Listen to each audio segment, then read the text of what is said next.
Primaries and Caucuses versus General Elections.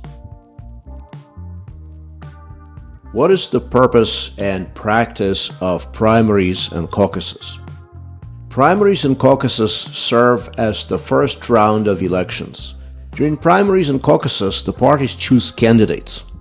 But during the general elections, they try to get their candidates elected into office. A comparison with team sports that have regular season, primaries, and playoffs, general elections, illustrates the situation. Primaries began in 1904. Media coverage of primaries began in 1912. Prior to primaries becoming widespread, smoke-filled room politics determined the choice of candidates. And this was mostly before the 1970s. So primaries grew in importance gradually, and more parties began to follow the outcome of primaries and nominate candidates that were popularly chosen during those primaries. But it was only since the early 1970s that the results of primaries became legally binding. In the 2020 presidential election cycle, the states which used caucuses were several: Iowa, Nevada, North Dakota, Wyoming, Kentucky, and in some of the territories, American Samoa, the US Virgin Islands, and Guam. So, if in the general election territories cannot vote because electors, remember, according to Article 2 of the Constitution, Section 1, Clause 2, they are appointed based on a state-by-state basis. So in the general election, territories cannot vote. But we do see that in primary elections, territories can in fact vote. There are different types of primaries. So there are open primaries. Anyone can vote, regardless of party affiliation, as long as the person is registered to vote. So let's say you are registered as a Democrat. You can vote in any one-party primary that is holding a primary in your state, as long as you only vote once. So as a Democrat, you can vote in a Democratic Party primary, but you may choose to vote in a Republican Party primary or in the Libertarian Party primary. In a closed primary, only officially registered party voters can vote. So, in my previous example, if you're registered as a Democrat, then in a closed primary, you can only vote in the Democratic primary. And then there are hybrid primaries, also known as modified open, modified closed, semi-open, semi-closed. Depending on which textbook you consult, you can encounter these different names, but they all signify the same thing. They signify hybridization between open and closed systems. So there's a variation of these semi-open or semi-closed primaries in which voters who are registered with a particular party can vote, but also independents can vote. So for example, in a Democratic primary, you could vote if you are registered as a Democrat or if you are an independent and not affiliated with any party.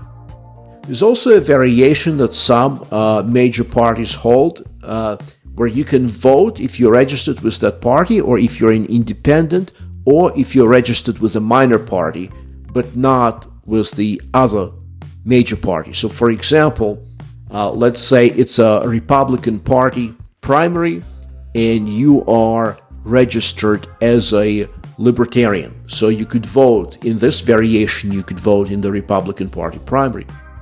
So what we are covering here, it's all decided by state law and political parties, right? So in consultation with these two. So state law really governs the type of primary that's going on, and depending on how state law is written, you can have different primaries. For example, a state law may be written in a way that allows political parties to choose the type of primary they want to hold, in which case you can end up with a state where one party, let's say Republican Party, has an open primary and the Democratic Party has a closed primary. So this is a possibility. At the same time, there may be a state law which requires either open or closed primary. Blanket primaries. Blanket primaries weaken political parties. blanket primaries have been held unconstitutional by the U.S. Supreme Court twice. First in California Democratic Party versus Jones in 2000, and then again in Democratic Party of Washington versus Reed in 2003. So in a blanket primary, candidates of all parties appear on the same ballot. Voters vote for one candidate for each office, irrespective of party affiliation. The top vote getters from each party participating in the primary then advance to the general election. So the Supreme Court's argument hinged on the idea that when a state mandates a blanket primary, as California and Washington state did, it violates the First Amendment's freedom of association because it forces political parties into a singular primary where all candidates of all parties are on the same ballot. It deprives political parties of the ability to choose their own candidate because everyone, again, is on the same ballot. Now, there are also top two primaries. In a top two primary, all candidates appear on the same ballot, and the top two vote getters, regardless of partisan affiliations and the amount of support they receive, advance to the general election. In a top two primary, it is possible for two candidates affiliated with the same party to face off in the general election. So California and Washington, since they could not impose the blanket primary anymore, they switched to top two party, and apparently political parties are okay with this. So there's a top two primary, and of course you can end up in the general election with two candidates of the same political party going for the same political office. Then we've got the top four variation. The top four variation is really a variation of the top two primary. It's basically the same thing, except instead of having two candidates, you have four candidates that go into the general election. And again, more than one, up to all four, can belong to the same political party. And then there's also jungle primary, also known as Louisiana majority vote. In this particular variation, all candidates running for office appear on the same ballot in either October, if it's an odd-numbered year, or November, if it's more frequently, right? So odd-numbered years, you don't have a lot of elections. You may have some for state or local office, particularly for local office. Or you may have a special election in an odd-numbered year, but most elections obviously are held in even-numbered years. So regardless of partisan affiliation, everyone is on the same ballot. But the difference between this and the top two primary is that in the Louisiana majority vote style, if somebody gets 50%, more than 50%, that person automatically gets elected into office. However, if no one gets more than 50%, then there is a prompt runoff between the top two candidates, and then someone's got to get more than the other. So the winner of the second round then gets elected into office. So these are the main variations of primaries. The thing to keep in mind with the types of primaries is they change.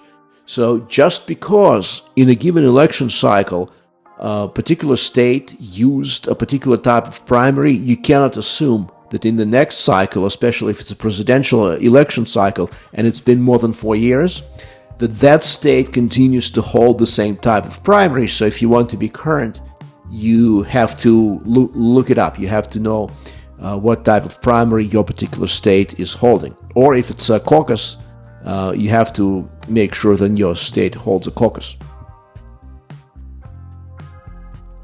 So in a caucus, you basically go and you vote, but your vote is an open book. Typically what happens is a bunch of people who belong to the same party, they file into a large room like a high school gymnasium, and then they're separated into groups, with each group supporting a different candidate. Let's say one group supports, if it's a 2020 presidential election cycle, and it's a Democratic caucus. They would separate people into groups within the same large room. So there'd be a group that is going to support Joe Biden, and a group that's going to support Bernie Sanders, and the group that is going to support Michael Bloomberg, and you discuss within your group why you're supporting that candidate, and then a vote is taken. So a number of states have caucuses. It's again, as you saw a few minutes earlier, it's a small number of states. Now, what is the impact of primary elections? Candidates may have to take a hard left or a hard right to appeal to their party base during the primaries. And afterwards, they have to correct toward the middle, making them appear disingenuous, if not schizophrenic. So candidates are hoping that you forget what they were doing, especially what they were saying during the primary campaign, because during the general campaign, if they win the primaries, they have to pivot toward the middle. In the primaries, you see, you basically get strong partisans going out and voting. Participation rates in the primaries tend to be abysmally low. Okay, so it's the partisans, it's people who feel passionate about politics. Not surprising that candidates have to be strong right or strong left to win those primaries. And then come general election. If it's election for president, somewhere between 5 and 10% of very moderate voters who tend to be undecided, who do not feel passionately either way, Republican or Democrat, who do not have a lot of political knowledge, will be deciding the outcome of the election. So those candidates who won primaries, who had hard left or hard right appeal, now have to pivot toward those moderate, relatively disinterested segment of the electorate. Another impact of primaries is that the overall campaigns are exhaustive and expensive. They put a premium on physical and mental stamina and the ability to raise money and to gain and keep your name recognition. Even a new term was developed to describe this, and this is the invisible primary. It refers to the pre-primary race to raise money and to establish name recognition. The winner of the invisible primary almost always goes on to win the nomination. There are some notable exceptions. They include Barack Obama defeating Hillary Clinton in the 2008 Democratic primaries despite losing the invisible primary. So in 2007, not many people outside of Illinois and Hawaii and Washington, D.C. had knowledge of who Barack Obama was, whereas Hillary Clinton, as the former First Lady, had 100% name recognition among voting eligible population. So, and she also was raising more money than him in 2007. But he was able to overcome that and go on to defeat her in the hotly contested 2008 Democratic primaries. But generally speaking, the candidate with the most name recognition and most money wins. We saw that in the 2016 cycle on both sides. For Democrats, we saw it with Hillary Clinton, who defeated Bernie Sanders. And on the Republican side, we saw it with Donald Trump, who, although not a politician, entered Republican primaries with 100% name recognition and a lot of money, a lot of his own money to back him up. Another impact is voter fatigue. That's a real possibility. Some other democracies besides the USA also use primaries, but none as extensively and in such a protracted manner as the United States. So the process drags on and on. If you look at the 2024 presidential cycle, the actual primaries and caucuses, they haven't started yet. The first contest will be the Republican caucus in Iowa on January 15th, 2024. And look what's happening already. Already for several months, we've been having people competing primarily on the Republican side, of course. There were already several debates and need to raise money, need to raise one's profile. So, it's a long process that actually, I think, alienates a lot of voters, and it's just another manifestation of excess for which the United States is famous.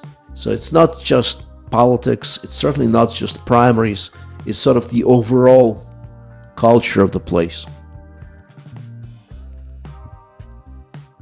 General elections. So what is the difference? What are some of the main lines of difference between general elections and primaries? General elections have a more generic appeal, right? They're much more broad. They appeal much more broadly to people. So it's very important to appeal to undecided and independent voters, as I already hinted at during general elections. So also because of the Electoral College, remember, general elections focus only on a handful of states. It's not unusual in a presidential election really for about a dozen or so states to be seriously contested, while everything else is decided. And as you go closer toward the election, as you reach the months of October, it may really come down to 3 or 4 states that the two candidates are competing for, and pretty much everything else is nailed down.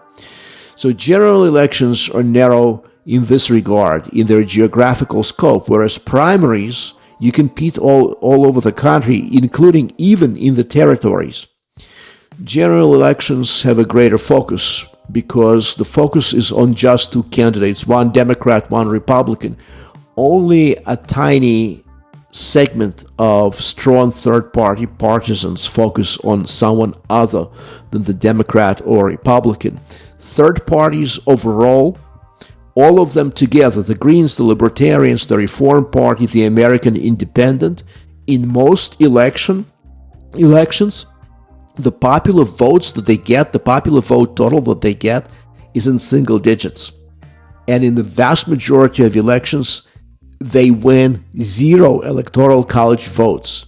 It's very unusual for third parties to win Electoral College votes at all. And it's certainly unusual for them to win any significant fraction of those votes. The stakes are higher in the general elections. General elections elect office holders. Primary elections only elect candidates for office. General elections are a bit more scripted. You've got professional campaign consultants, advisors, marketing professionals who choose the candidates' slogans, colors, campaign schedule, write their speeches, fine-tune their image, and so you have in the general election a better illustration of politics, marketing, and entertainment, whereas in primaries you can still have a much more raw grassroots feel. Thank you for your attention.